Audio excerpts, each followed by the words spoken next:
Hey, I'd like to welcome you to another episode of the Mission Matters Business Podcast, your source for all things business. My name is Adam Torres. You can follow me on Instagram at AskAdamTorres. Keep up with my book releases, book tour schedule, signings, all that other good stuff. Always love to connect with you there. And as always, if you'd like to apply to become a co-author of one of my upcoming books, just head on over to the website, missionmatters.com, and click on Become an Author to apply.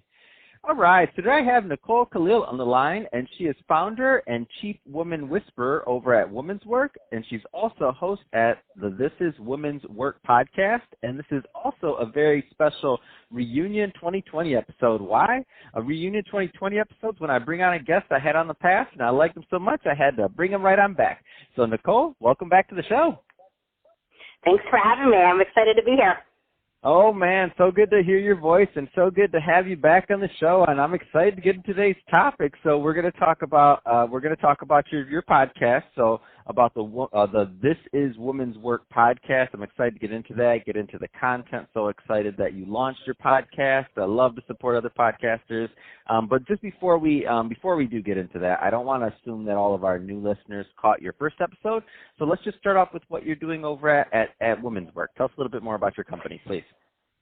Yeah, absolutely. So Women's Work is really about redefining what it actually means to be doing women's work in today's day and age. And what I do mostly professionally is I go on site or do keynote talks to either large groups of women on topics like confidence building, leveraging feminine leadership, authentic leadership, managing change, things like that.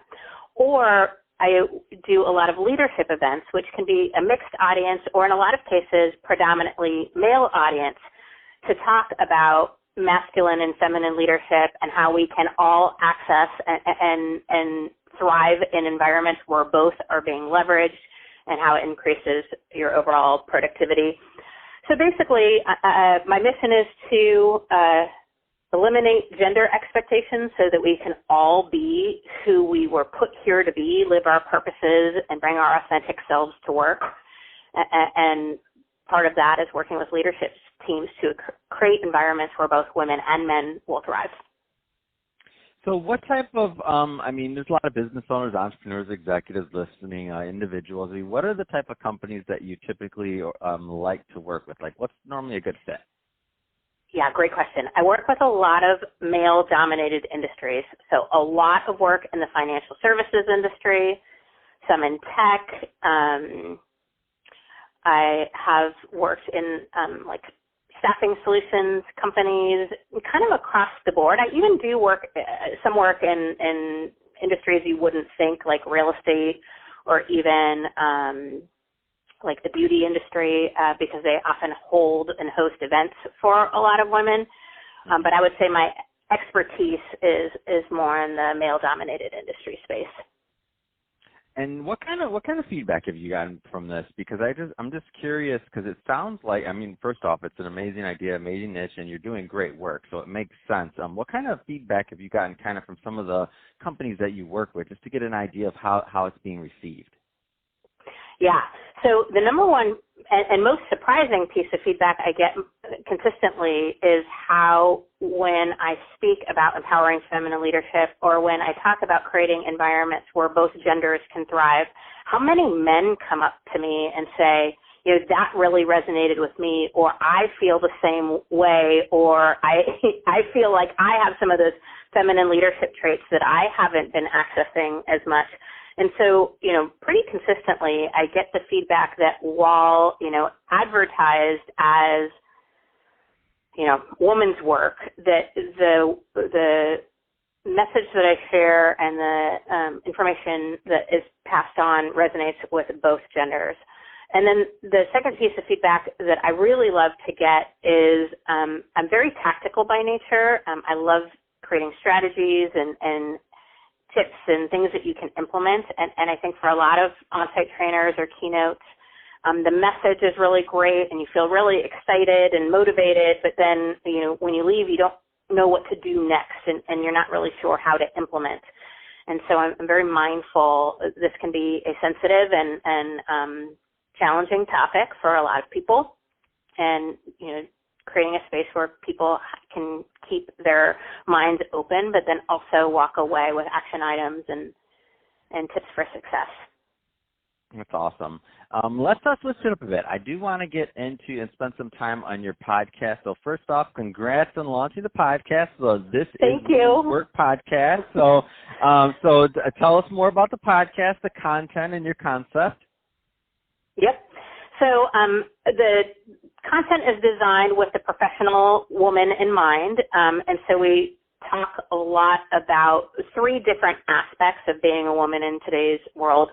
I call it you work, personal development, really confidence building, coming into your own, being authentic to who you are and your purpose. Then we have homework, the things that we all do as women in our personal lives, whether it be as spouses or mothers or daughters or friends, just the personal aspect of being a woman. And then the third area is, of course, work or professional development, where we'll talk about things like working in male-dominated industries or negotiating compensation or, leading and developing others. We hit a variety of topics, and again, what's been kind of interesting and exciting is almost 20% of our listeners are men. So congratulations to those really brave souls coming to a podcast. It's called This is Women's Work. But again, the topics are I think, transferable, but I really did create them with the professional woman in mind.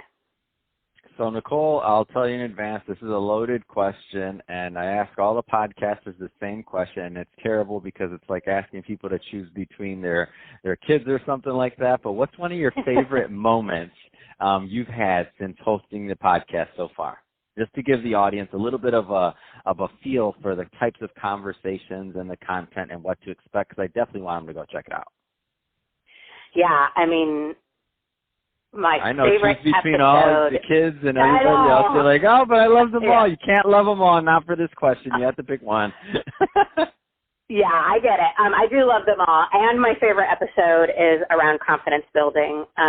It's my favorite thing to talk about. And what means the most to me is when I get the text messages or the, messages on Instagram or emails about a risk that somebody took or a dream that they chased or a conversation that they had or someone they walked toward or away from because of listening to that episode, because they felt their confidence grow in a half an hour and were given the tools and information that was helpful for them to do what they always wanted to do. Man, that's awesome. So, Nicole, that being said, if somebody is listening to this and they want more information on learning more about working with you and your team over at Women's Work, or also about, of course, listening to your podcast, the This is Women's Work podcast, what's the best way for them to connect and to reach out to you and your team? Yeah, website is probably best. It's NicoleKalil.com, NicoleKalil.com.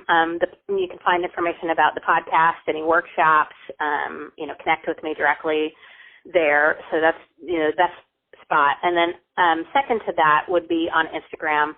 It's Nicole M. Kalil, middle initial M as in Mary. I think, there are lots of ways to find me, but those are probably where I'm the most active. Fantastic. Well, Nicole, really appreciate you coming back on the show for this reunion 2020 episode. Been awesome catching up with you. Can't wait to talk to you in 2021. See what's going on with This Is Work podcast. I know it's going to grow and blow up because I'm excited because you're on it. You're number one. You're doing the content. This is going to be awesome. So I'm excited for you. So thanks, Adam. I really appreciate it. There. Absolutely. And to the audience, as always, thank you for tuning in. Hope you got a lot of value out of this. If you did, don't forget to subscribe to the podcast, leave me a review on the Apple iTunes Store, and if you're watching this on our YouTube channel, Mission Matters Business, definitely give us a subscribe there, but also leave us some comments in the video. Love to know what kind of projects and things that you're working on. And Nicole, thanks again for coming on the show. Thank you. Have a good one.